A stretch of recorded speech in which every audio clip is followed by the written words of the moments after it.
আসসালামু আলাইকুম everyone, welcome back to my channel, welcome to Bengali kitchen blog. আজ আমি তৈরি করব একদম বিয়েবাড়ির মতো স্টাইলিশ চিকেন পাকোড়া।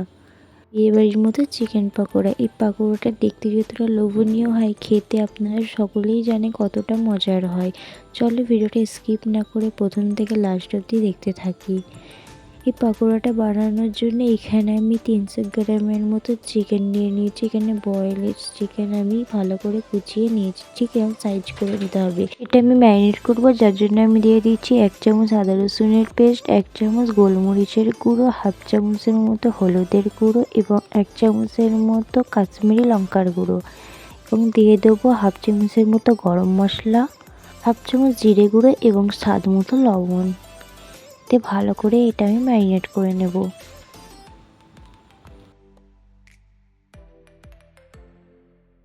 এবার আমি এখানে কিছু শুকনো ইনগ্রিডিয়েন্টস অ্যাড করব, যেমন 1 বাটির মতো অ্যাড করব আমি ময়দা, এবং দিয়ে দেবো 1 বাটির মতো কর্নফ্লাওয়ার, এবং দিয়ে দেবো এটা একটা সিক্রেট ইনগ্রিডিয়েন্টস আমি যেটা দেবো সেটা হচ্ছে বেকিং সোডা, যেটা দিলে একদম জুসি এবং নরম হবে চিকেন পকোড়াটা, একদম বিয়েবাড়ির মতো।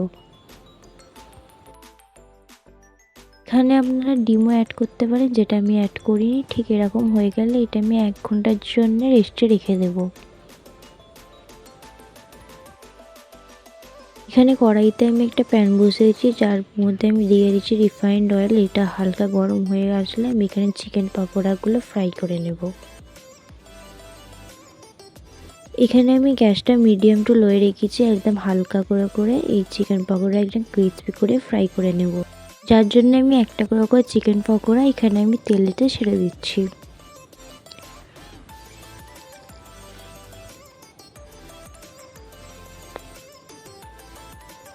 ঠিক এরকম যখন গোল্ডেন ব্রাউন কালার চলে আসবে তখনই আমি এটা তুলে নেব। এখানে সময় মতো আপনাদের 10 মিনিটের মতো ফ্রাই করে নিতে হবে চিকেন পকোড়াটা।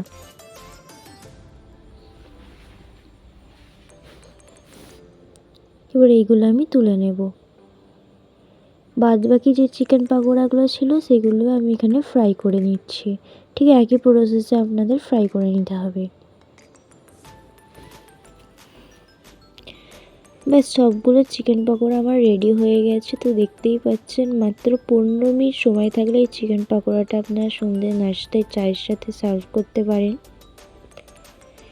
একদম বিয়েবাড়ির মতো খেতে হয়। ভিডিওতে নতুন হয়ে থাকলে অবশ্যই আমার চ্যানেলটিকে সাবস্ক্রাইব করে দেবেন এবং পাশে থাকা বেল আইকনটা প্রেস করে দেবেন এবং ভিডিওটিতে লাইক করে দেবেন, এবং আরও নতুন নতুন রেসিপি পেতে আমাকে অবশ্যই কমেন্টে জানাবেন। ধন্যবাদ।